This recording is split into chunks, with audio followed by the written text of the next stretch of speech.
Chapitre 17, et nous lisons à partir du verset 1er. Genèse 17, verset 1er, c'est Dieu qui a parlé à Abraham à partir du premier verset. Genèse 17. Lorsqu'Abraham fut âgé de 99 ans, l'Éternel apparut à Abraham et lui dit, « Je suis le Dieu Tout-Puissant. Marche devant ma face. Marche devant ma face et sois intègre. J'établirai mon alliance entre moi et toi et je te multiplierai à l'infini. » Abraham tomba sur sa face. Amen. Seigneur, nous sommes devant toi et en ta présence. En ce premier dimanche de l'année, Seigneur, nous sommes réunis pour entendre ta voix. Nous sommes réunis pour te servir, Seigneur, car nous savons que les temps sont périlleux, les temps sont dangereux. Et nous avons besoin, Seigneur, de comprendre que nous sommes parvenus à la fin des siècles. Nous désirons nous préparer comme si c'était la dernière année que nous allions vivre sur cette planète. Nous te demandons, Seigneur, de toucher nos cœurs, de toucher nos vies, de nous faire comprendre ta parole. Tu es le Dieu de gloire, tu es le Dieu vivant. Et nous savons, Seigneur Jésus, que le Saint-Esprit travaille, laboure nos cœurs, que nous puissions, Seigneur, être un terrain ouvert, un terrain meuble, où les fruits du Saint-Esprit pourront fructifier à la gloire du Père. Nous ne voulons pas être stériles, nous ne voulons pas, Seigneur, être poussiéreux, religieux, mais nous voulons, Seigneur, être spirituels. Nous voulons te chercher, nous voulons nous secouer, car c'est l'heure, enfin, de nous réveiller du sommeil. Ô mon Sauveur, nous te prions ces choses dans le nom puissant de celui qui s'en vient sur les champs du ciel, notre Sauveur de gloire, Jésus-Christ. Amen. Et tout le peuple dit Amen. Amen. Gloire à Dieu. Vous pouvez vous asseoir, frères et sœurs. Alléluia. Le titre du message s'intitule Sois prêt. Sois prêt. Alléluia. Nous avons besoin d'être prêts. Pour être prêt, il faut être préparé. C'est la même racine du même mot. Être préparé ou être prêt. J'aimerais juste vous poser une question. S'il arrivait une catastrophe nationale, ici, dans notre pays, je pense qu'il y aurait soudainement beaucoup de confusion, beaucoup de terreur, évidemment, et il y aurait beaucoup de consternation devant les morts qu'il y aurait. Évidemment, je ne le souhaite pas, mais s'il y avait une catastrophe nationale, je pense que même ce local, possiblement, serait perquisitionné, car il y aurait une catastrophe majeure qui vient d'arriver. Que ferait le chrétien dans un temps de catastrophe? Que ferait-il? Quelle serait son attitude? Quelle voie prendrait-il si le pays dans lequel nous sommes soudainement était sinistré, bouleversé? Que ferait le chrétien? En général, de façon générale, notre pays ne sait pas ce qu'est la privation. Nous ne savons pas ce qu'est, de façon générale, être privé. Le côté sacrifice, le côté souffrance. Supposons, d'une autre façon, si une persécution majeure arrivait contre l'Église du Seigneur Jésus-Christ au Canada ou même aux États-Unis. Persécution majeure, comme cela est arrivé et arrive actuellement dans d'autres pays de la terre. Vous savez, l'immunité à la persécution, comme nous chrétiens, n'est pas quelque chose que le Seigneur promet. Le Seigneur n'a jamais promis que nous serions immunisés à la persécution. Supposons que l'Église soit fermée, que soudain, votre pasteur reçoive une lettre en disant « Vous devez fermer votre Église. Les églises évangéliques au Québec, maintenant, doivent disparaître. Vous devez vous associer, par exemple, à l'Église protestante ou à l'Église catholique romaine. » Que feriez-vous? Que feriez-vous? Nous ne sommes pas du tout habitués à la persécution. Et c'est le cas depuis 2 ou 3 siècles, où le christianisme, de façon générale, est accepté, de façon populaire. Ah, vous êtes chrétien, de façon générale. Nous avons vécu une période anormale, pendant des années où le christianisme a été populaire, accepté. Ils ne savent peut-être pas exactement ce qu'est vraiment un chrétien, mais vous êtes chrétien, vous croyez à Jésus, vous croyez à la croix, à ce qui est arrivé au calvaire, ainsi de suite.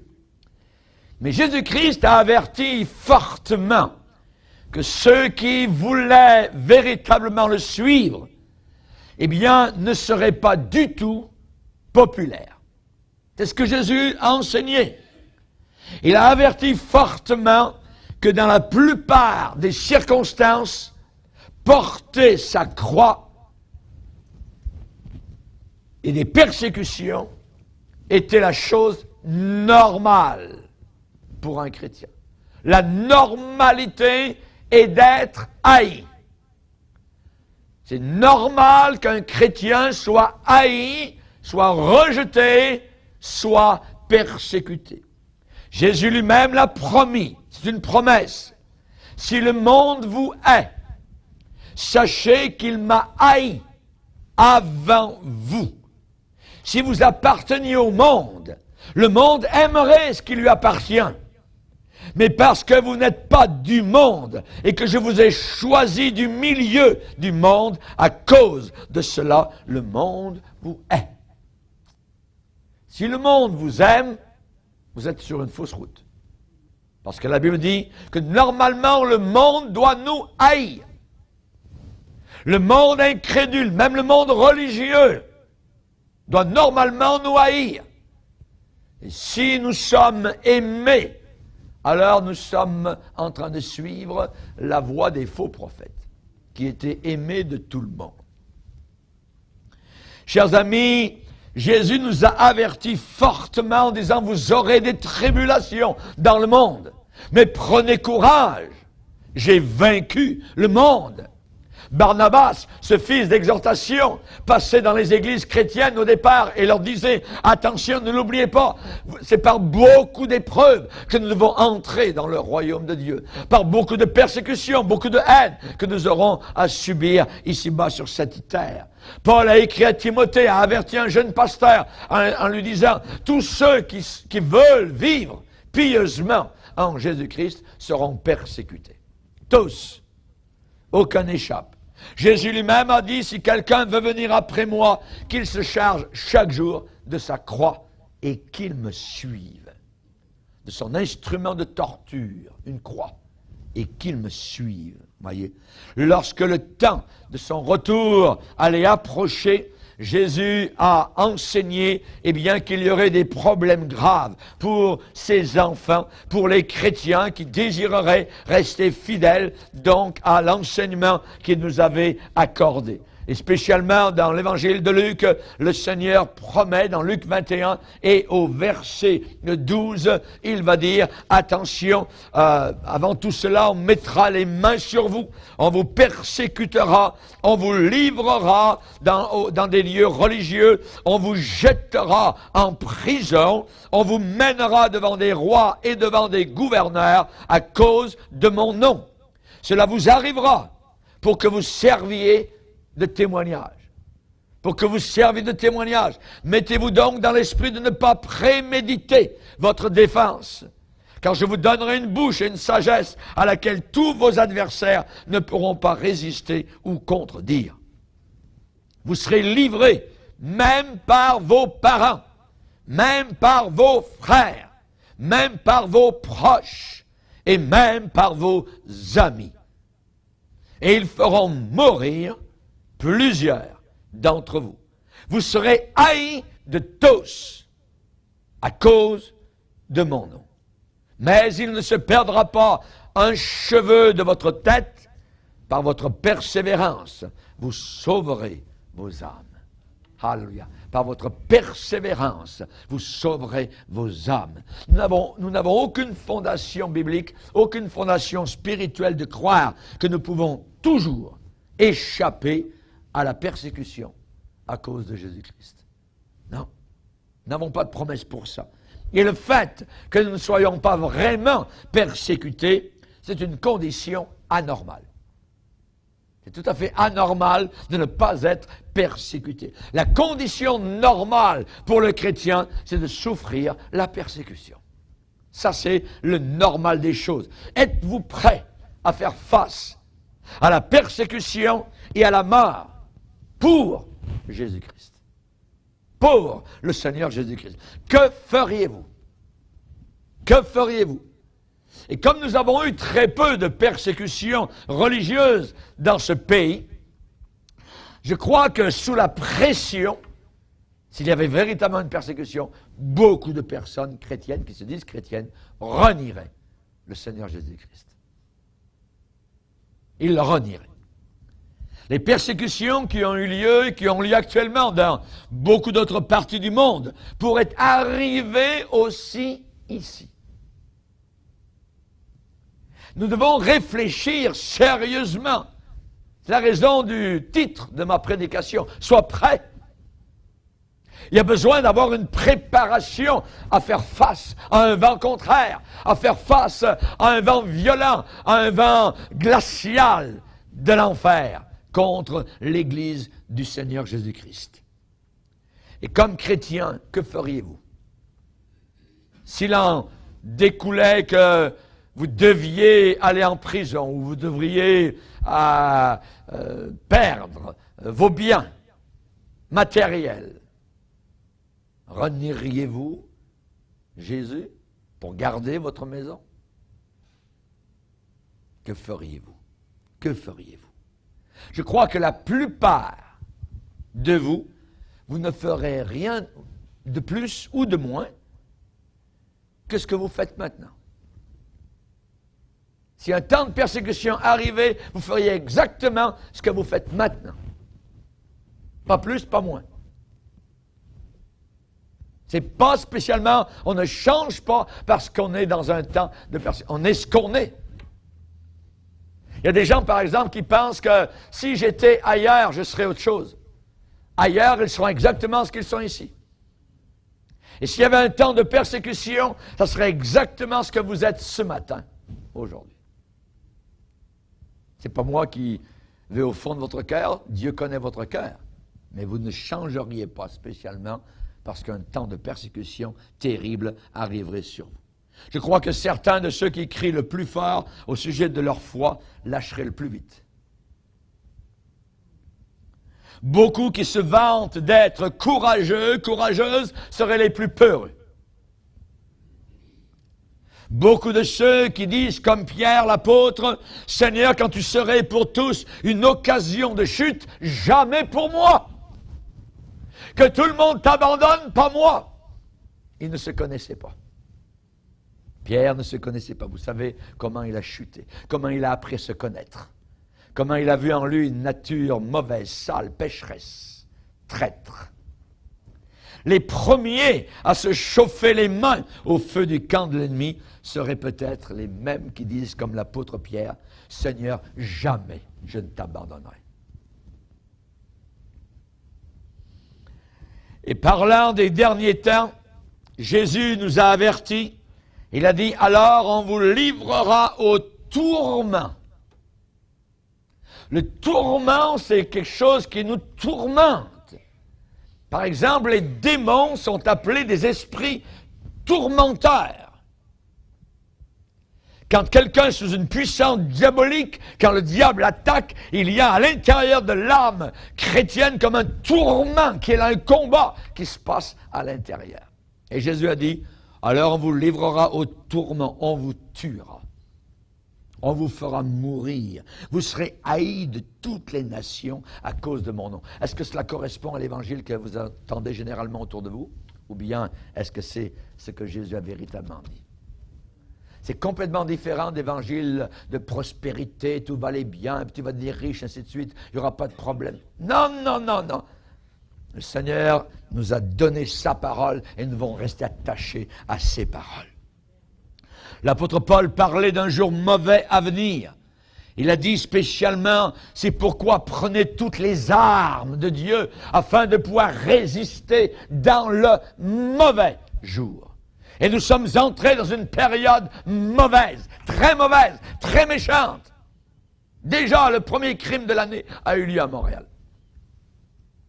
On a à peine passé une semaine. Ça va devenir de plus en plus méchant. C'est pourquoi prenez toutes les armes de Dieu. Toutes les armes. On parle de combat, on parle de guerre spirituelle, on parle de démons, on parle d'enfer. On ne parle pas de pique-nique spirituel dans l'Église de Dieu. On peut avoir des rencontres personnelles pour se rencontrer, avoir du bon temps ensemble. Mais le combat général du chrétien est un combat, je dirais, à vif. Un combat contre ces esprits démoniaques qui savent qu'ils sont destinés à la damnation éternelle. Sache que dans les derniers temps, a écrit l'apôtre Paul, il y aura des jours difficiles, des jours ténébreux, parce que les hommes seront égoïstes, amis de l'argent, fanfarons, hautains, blasphémateurs, rebelles à leurs parents, ingrats, irreligieux, insensibles, déloyaux, calomniateurs, diaboloi en grec. Ils seront amis du diable pour calomnier spécialement les chrétiens et l'Église de Dieu qui combat et qui est remplie de la grâce de Dieu et du Saint-Esprit. Soyez certains, bien certains, de votre relation avec Dieu. Est-ce que ça tient? Est-ce que l'ancre dans la tempête va tenir? Ou bien le bateau va-t-il dériver et s'en aller s'échouer sur des rochers? Le prophète Amos a vu rapidement arriver le jour du jugement pour Israël et il a averti les gens de se préparer à rencontrer Dieu. Prépare-toi à la rencontre de ton Dieu. Cette génération s'en va vers une rencontre frontale avec le Dieu éternel, le Créateur. Ce n'est pas le changement climatique, c'est Dieu qui parle à cette génération. Mais ils ne le voient pas, ils ne comprennent pas, ils sont aveuglés, il y a un voile. Le diable a aveuglé leur intelligence afin qu'ils ne discernent pas les signes des temps. Le temps est court, Christ revient. Les anges se lèvent, sont prêts à descendre avec Jésus-Christ sur les cieux pour venir chercher l'Église du Dieu vivant. Ce n'est pas le temps de s'endormir. C'est le temps de se tenir proche du Seigneur Jésus-Christ. Quelle est votre relation avec le Seigneur? Prépare-toi à la rencontre de ton Dieu. Ce mot préparation devrait être le mot-clé pour toute cette année que nous allons vivre avec le Seigneur. Prépare-toi, préparation. Il est étrange que l'on se prépare pour tout, sauf à rencontrer Dieu. On se prépare à un mariage, on se prépare pendant des années à l'école pour une carrière, on se prépare dans l'éducation, on se prépare, on fait nos valises pour un futur voyage, on se prépare pour la retraite, sauf à rencontrer Dieu. Et pourtant, c'est le principal, le plus grand voyage. Nous devons nous préparer à rencontrer Dieu. Et même si la plupart des gens voient des nuages noirs s'amonceler, des nuages de tempête, à l'horizon, quelque chose qui se prépare, qui s'en vient, très peu font des préparations pour rencontrer Dieu. Très peu de personnes. Jésus a dit, veillez. On va le lire dans Marc 13. Marc 13. Marc chapitre 13. Nous allons relire les paroles mêmes du Sauveur. Et très souvent, il redit un petit mot qui dit, veillez. Veillez. Watch out. Veillez. Verset 33. Marc 13, verset 33. Prenez garde. Soyez sur vos gardes. Soyez prêts. Veillez et priez. Et priez. Car vous ne savez pas quand ce temps viendra. Il en sera comme d'un homme qui, partant pour un voyage, laisse sa maison, remet l'autorité à ses serviteurs, indique à chacun sa tâche et ordonne au portier de veiller. Veillez donc, car vous ne savez quand viendra le maître de la maison, ou le soir, ou au milieu de la nuit, ou au chant du coq, ou le matin. Et à cette époque-là, il y avait les Romains qui régnaient, il y avait 4 veilles de 3 heures, donc spécialement le soir, le milieu, au chant du coq le matin, ou durant la matinée. Craignez qu'il ne vous trouve endormi à son arrivée soudaine.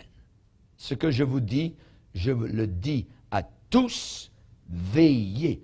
Combien de fois avons-nous lu ce verbe en l'espace de 1, 2, 3, 4, 5 versets? Nous avons lu le mot veiller 4 fois. 4 fois, Jésus a dit de veiller. C'est la raison pour laquelle nous devons veiller. C'est la raison pour laquelle nous devons prier. C'est un temps actuellement pour la repentance. Nous, comme chrétiens, nous devons nous repentir. Si mon peuple sur qui est invoqué mon nom se repent de quoi? Ah, le Seigneur connaît nos cœurs. Il y a beaucoup de choses à l'intérieur de nos cœurs qui ne sont pas agréables au Seigneur. Et vous devez le savoir peut-être plus que personne d'autre. Ça doit être un temps de repentance, un temps de foi, un temps où nous devons nous sonder profondément. Paul va dire aux Corinthiens, examinez-vous vous-même. Examinez-vous vous-même. Faites-vous vous-même passer un examen. Examinez-vous vous-même pour savoir quoi? Si vous êtes dans la foi.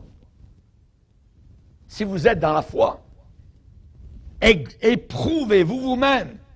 Faites-vous passer au test, à l'épreuve. Et David le demandait au Seigneur, sonde-moi, ô Dieu. Sonde-moi. Regarde si je suis sur une mauvaise voie. Il demandait au Seigneur même que Dieu lui pardonne les péchés qu'il ne connaissait pas. Pardonne-moi les péchés que j'ignore. Psaume 19. Un temps de repentance. Nous devons, une fois qu'on est sauvé, vivre toute notre vie dans cet état de repentance. Petit dans nos souliers. On t'a appris, ô homme, ce que Dieu aime, c'est à marcher humblement devant lui.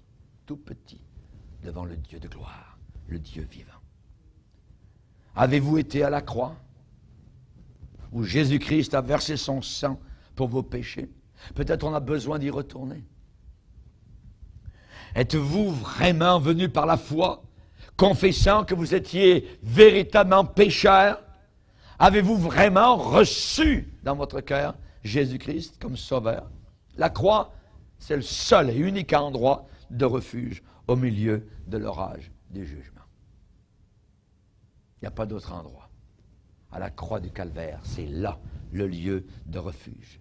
Et ce jour de jugement, cet orage, s'en vient très rapidement sur ce monde. Un temps où Dieu va dire, ça suffit. Cette génération va y goûter. Regardez-les aujourd'hui, ils ont du fun, ils rient, tout ça. Le monde se réjouit, vous serez triste, mais votre tristesse changera en joie. Et eux, en pleurs éternels. Si j'avais su, vont-ils dire. Mais il sera trop tard. La croix est le seul endroit de refuge, le seul endroit. Soyez bien certains de votre relation avec Dieu. Et j'aimerais vous donner ce matin spécialement 3 conseils principaux.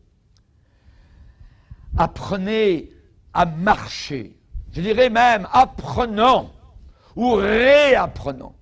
Paul a dit lui-même, j'ai appris à vivre dans la disette, dans l'abondance, avec le Seigneur. Il avait appris à marcher avec Dieu. Apprenons tous de nouveau à marcher avec le Seigneur dans notre vie de tous les jours. Par exemple, Abraham marchait avec Dieu et il a été appelé l'ami de Dieu. Vous vous rendez compte? L'ami de Dieu, être appelé l'ami du Seigneur. Et Dieu lui a dit, Abraham, marche devant ma face. sois intègre. Ça veut dire, sois exactement à l'extérieur ce que tu es à l'intérieur. Et sois à l'intérieur ce que tu es à l'extérieur. On appelle ça l'intégrité. L'intégrité. Honnête, loyal, fidèle. Noé marchait avec Dieu. Où ça?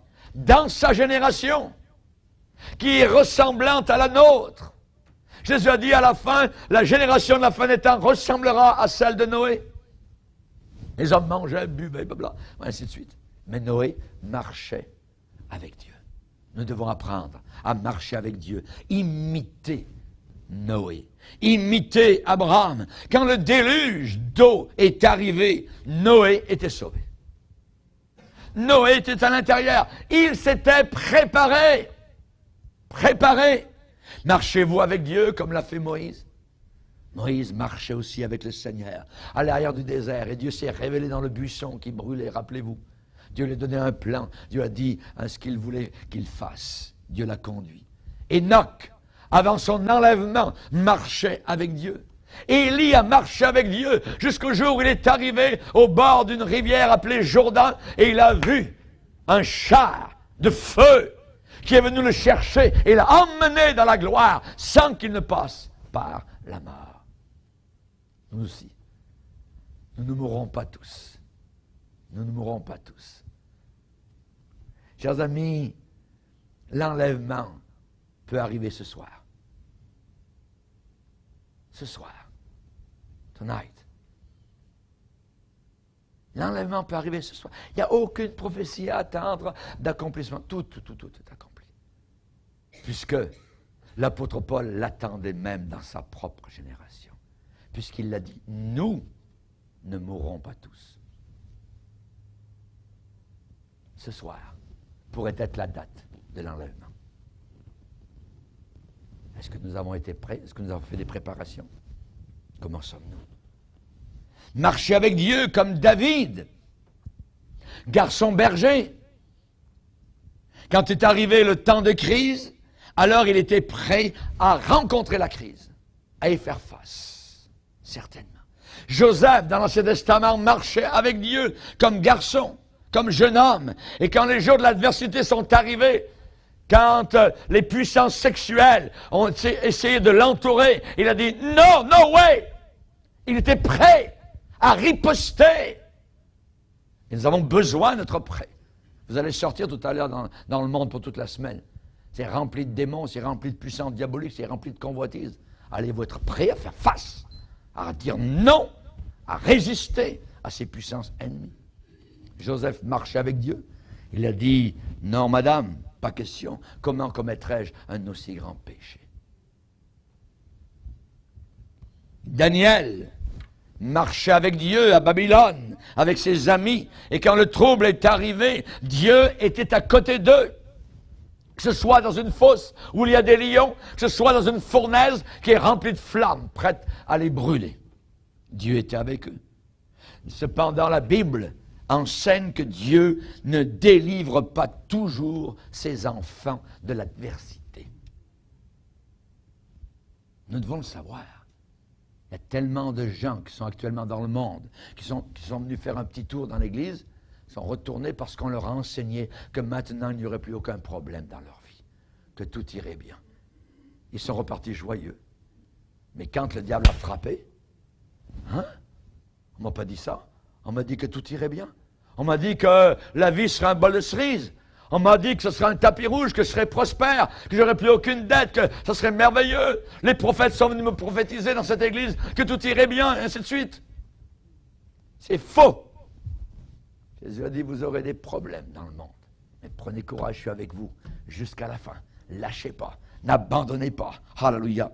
Rappelez-vous que la Bible enseigne que Dieu ne délivre pas toujours ses saints de l'adversité.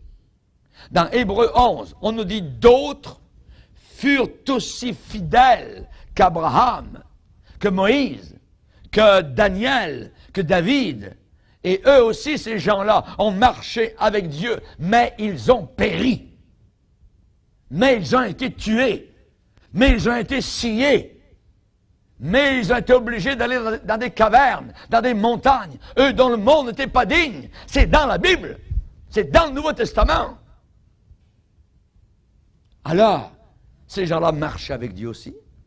Ces gens-là avaient autant la foi. Dieu n'a pas promis de nous délivrer du trouble. Mais il a promis de nous délivrer dans le trouble.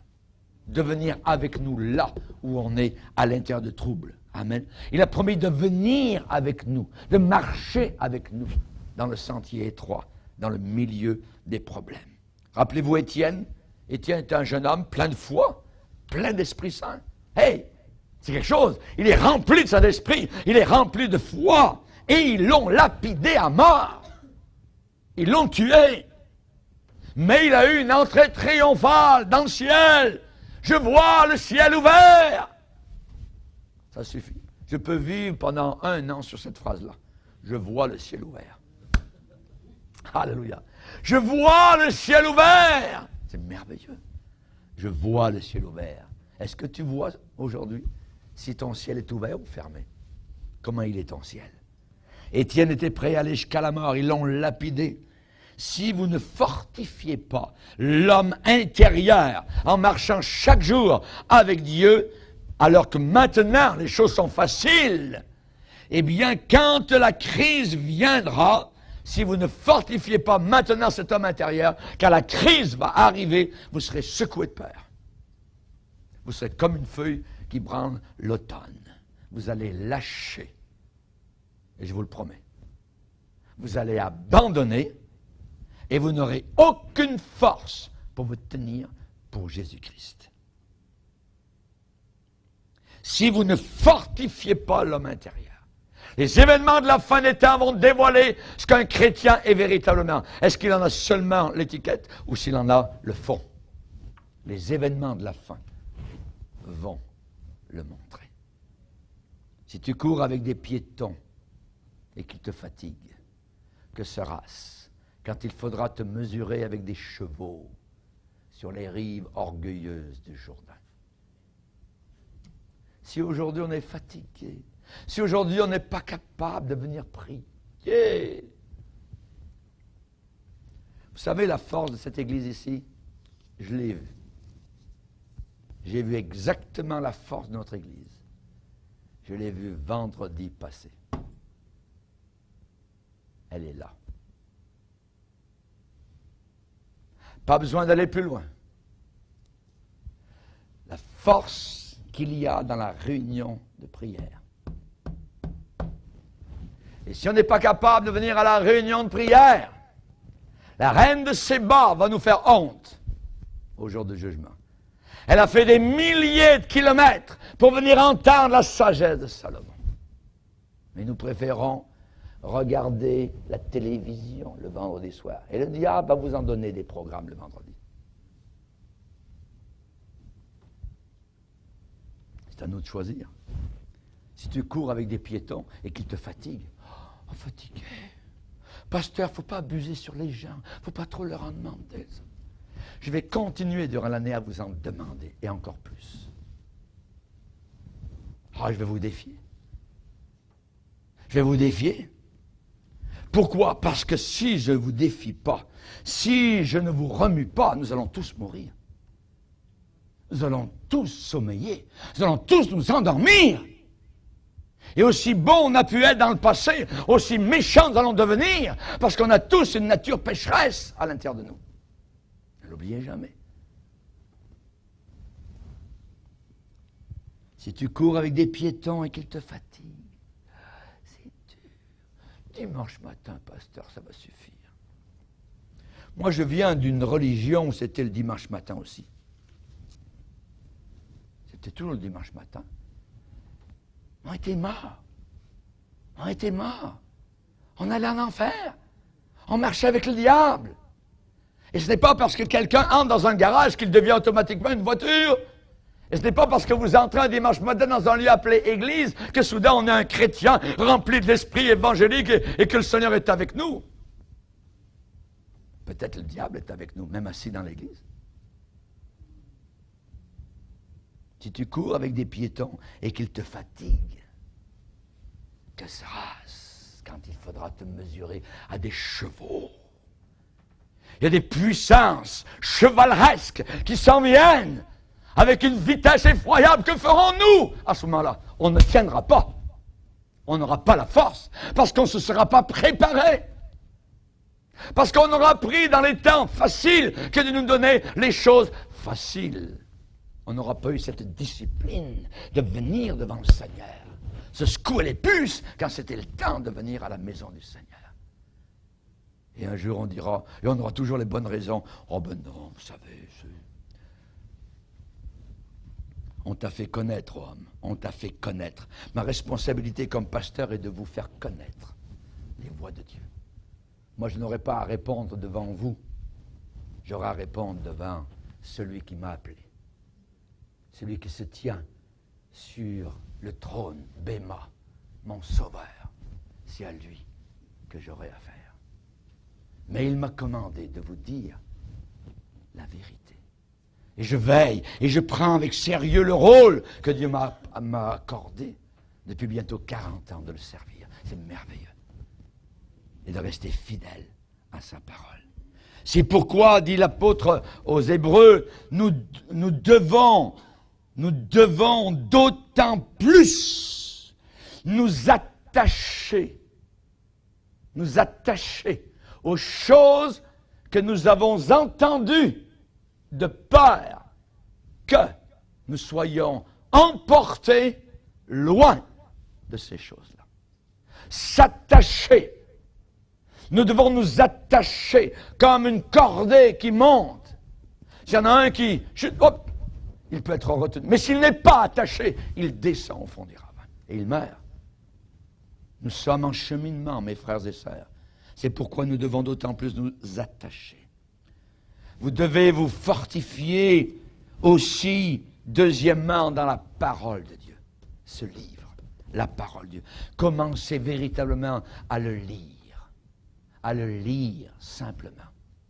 Et vous allez voir tout de suite les combats. Les combats sont là tout de suite. Le diable va s'opposer, votre nature charnelle va s'opposer, vos circonstances, le téléphone, ceci, et ainsi de suite, va s'opposer à la lecture de ce livre, la parole de Dieu. Commencez à la lire. Commencez à l'étudier, à la mémoriser, comme jamais auparavant. La Bible dit, tenez donc ferme, ayez à vos reins spirituels la vérité pour ceinture. Si les hommes n'avaient pas de ceinture, on verrait leur nudité. Les pantalons seraient par terre.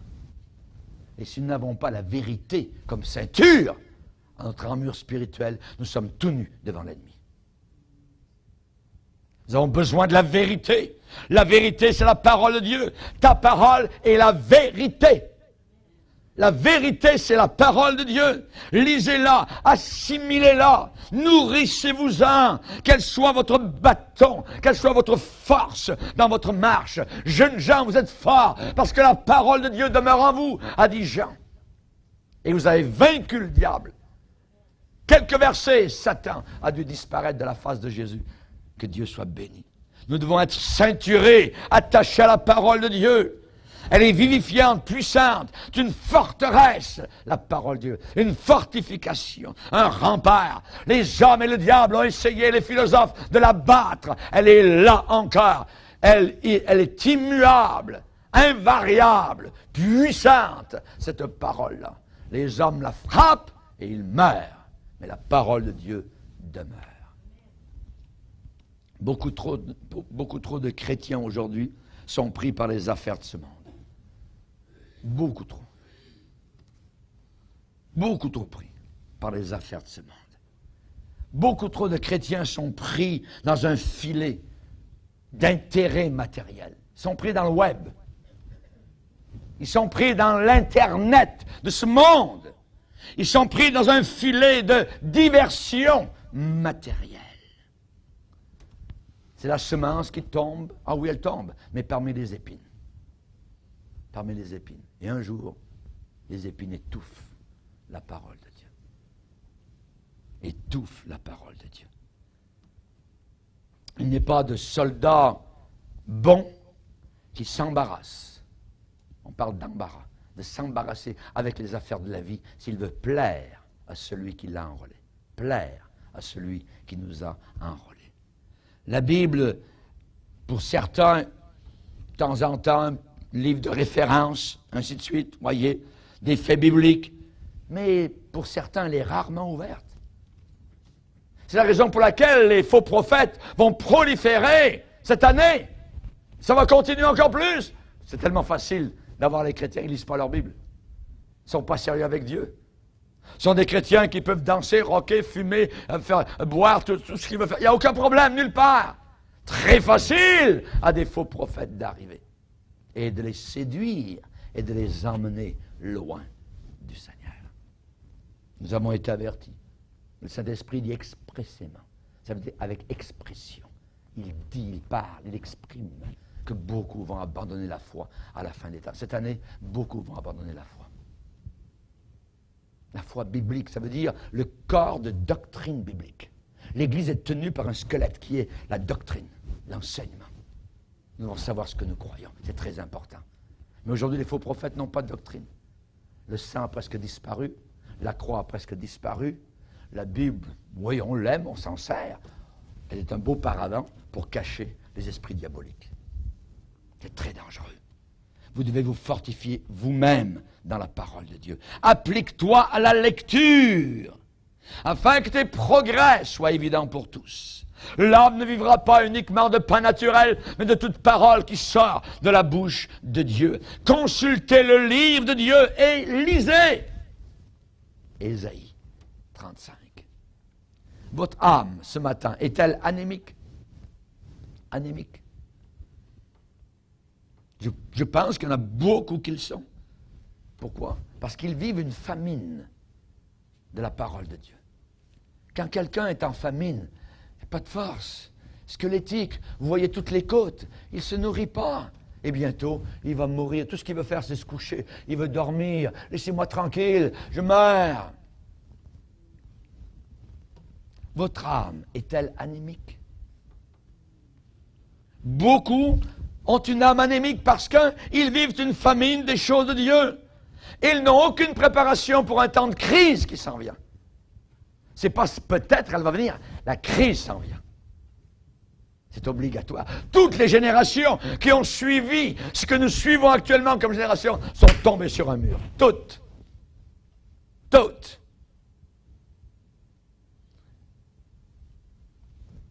Si on vous prend votre Bible,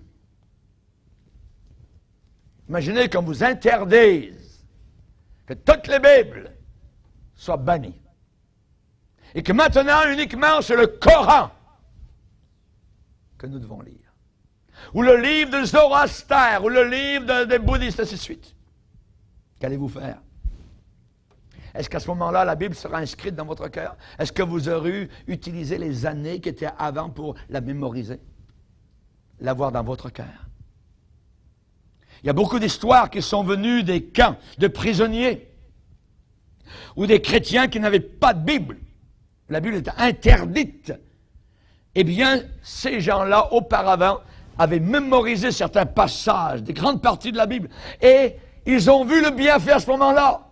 Parce que là, en prison, là, dans la torture, les Écritures ont été un réconfort dans leur cœur, une bénédiction, une force, alors qu'ils répétaient dans leur esprit, fois après fois, les mots de Dieu. Un missionnaire qui avait été dans un camp de concentration en Chine pendant 3 ans. On lui a enlevé sa Bible, évidemment. Son plus grand regret a été de ne pas avoir mémorisé plus que cela la parole de Dieu avant qu'il ne soit emprisonné. Et en terminant, je vous dirai, pour vous fortifier, vous avez besoin absolument de prier. Chers amis, nous avons besoin de prier. Vous savez, auparavant, quand on revenait au Seigneur, la première chose qu'on recherchait, c'était le baptême dans le Saint-Esprit. Tout de suite. À être baptisé dans le Saint-Esprit. Aujourd'hui, on ne le cherche même pas. Ça me fait pleurer. On cherchait le baptême dans le Saint-Esprit. On voulait être rempli jusqu'à ce qu'on l'ait. Combien de paquets de cigarettes on a vu être délaissés en avant? Combien de revues pornographiques ou quoi que ce soit, de drogue, ainsi de suite, de sachets blancs. Et ensuite, ces jeunes gens-là ont été baptisés dans le Saint-Esprit. Le moment où ils ont abandonné leur péché. Et aujourd'hui, on peut faire ce qu'on veut, dans le pas de problème, Dieu est bon. Ouais. Dieu est bon, mais c'est une statue, ce Dieu-là. Ce sont des chrétiens qui l'ont forgé eux-mêmes. Et la Bible dit, tu ne te feras pas d'autre Dieu. Ce n'est plus le Dieu de la Bible, c'est un autre Dieu qui ferme les yeux sur le péché. Fortifiez-vous avec la prière. La Bible qui parle d'un jour mauvais, d'un jour méchant, dit « Faites en tout temps par l'Esprit toutes sortes de prières. » Et si nous voulons tenir sans compromis dans un temps de crise, alors il va falloir que nous redécouvrions la puissance de la prière. L'Église primitive en connaissait la valeur. Acte 1, ils sont en train de prier. Acte 2, ils louent le Seigneur, ils viennent de recevoir le baptême du Saint-Esprit. Acte 3, ils sont encore là en train de prier. Acte 4, ils le tournent vers les leurs et ils louent ensemble le Seigneur. Ainsi de suite. On voit Pierre et Jean qui montaient au temple à l'heure de la prière. L'Église ne cessait de prier pour l'apôtre Pierre qui était en prison. La prière, la prière, la prière! Que Dieu nous aide à prier. Cette Église va être ouverte à 4 heures l'après-midi pendant la semaine de jeûne et prière jusqu'à 9 heures. Donnez le temps. On va prendre Dieu au sérieux. Si on dit qu'on jeûne et on prie, on va jeûner et prier. On va chercher la face du Seigneur. On va se détourner de nos péchés. On va se repentir. Je vais me repentir. Je vais chercher Dieu. Je veux vivre une vie pure. Je veux avoir son approbation. L'enlèvement peut arriver ce soir. Vous relirez Romains 13. Romains 13, c'est l'heure de vous réveiller enfin du sommeil, car le jour est bien plus près que lorsque nous avons cru. Baissons nos têtes et prions Dieu.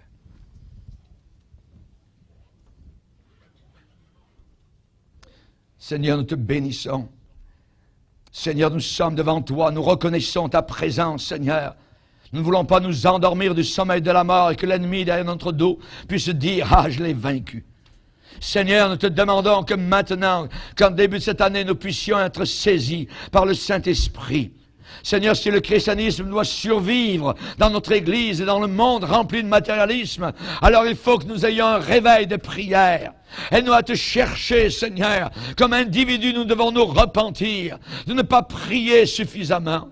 Seigneur, nous devons comprendre que la réunion de prière est la réunion la principale, la plus vitale qu'elle était quand le christianisme a commencé. Oh mon Sauveur, aide-nous à te chercher, aide-nous Seigneur à voir, à entendre la prière qui monte d'un lieu, comme le geôlier dans la prison a entendu Paul et Silas à minuit en train de louer, de prier et de bénir le Dieu éternel. Merci Seigneur.